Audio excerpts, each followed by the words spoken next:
Friends 'big boss' హౌస్‌లో గనుక మనం చూసినట్టయితే లాస్ట్‌లో యష్మిని, పృథ్వీని నించోబెట్టి ఇక పృథ్వీని సేవ్ చేసి యష్మిని ఎలిమినేట్ చేసిన తర్వాత స్టేజ్ పైకొచ్చిన యష్మికి ఒక విషయం చెప్తాడు నాగార్జున. అదేంటి అంటే, "నీకు 'బిగ్ బాస్' వాళ్ళు బిగ్ బాంబ్ ఇచ్చారు."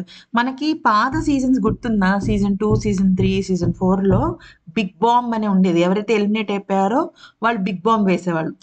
వీకంతా అంట్లు తోమాలి, వీకంతా బాత్రూమ్‌లు కడగాలి, డైరెక్ట్ నామినేషన్ ఇట్లా కొంచెం సివియర్‌గా ఉండేది, ఫన్నీగా ఉండేది అలా ఉండేది. ఈసారి యష్మికి ఏమి ఇచ్చారంటే నెక్స్ట్ వీక్ డైరెక్ట్ నామినేషన్స్‌లోకెళ్ళిపోవాలి అంటే తను గౌతమ్‌కేస్తుందనమాట. యాక్చువల్లీ గౌతమ్ అండ్ నిఖిల్ ఇద్దరు ఉంటారు. ఎందుకంటే స్నేక్‌ది నిఖిల్‌కి 3 వచ్చాయి. గౌతమ్‌కి 3 వచ్చాయి గదా! సో, ఇద్దరిలో ఎవరికి నీ బిగ్ బాంబ్ అంటే యష్మి డైరెక్ట్‌గా గౌతమ్‌కి అని చెప్తుందనమాట. సో, గౌతమ్ అని చెప్పంగానే నేరుగా ఇప్పుడు గౌతమ్ నామినేషన్స్‌లోకెళ్ళిపోయాడు. గౌతమ్‌ని ఎవరు నామినేట్ చేయడానికి లేదు. కానీ గౌతమ్ ఎవరినైనా నామినేట్ చేయొచ్చు. అది విషయం.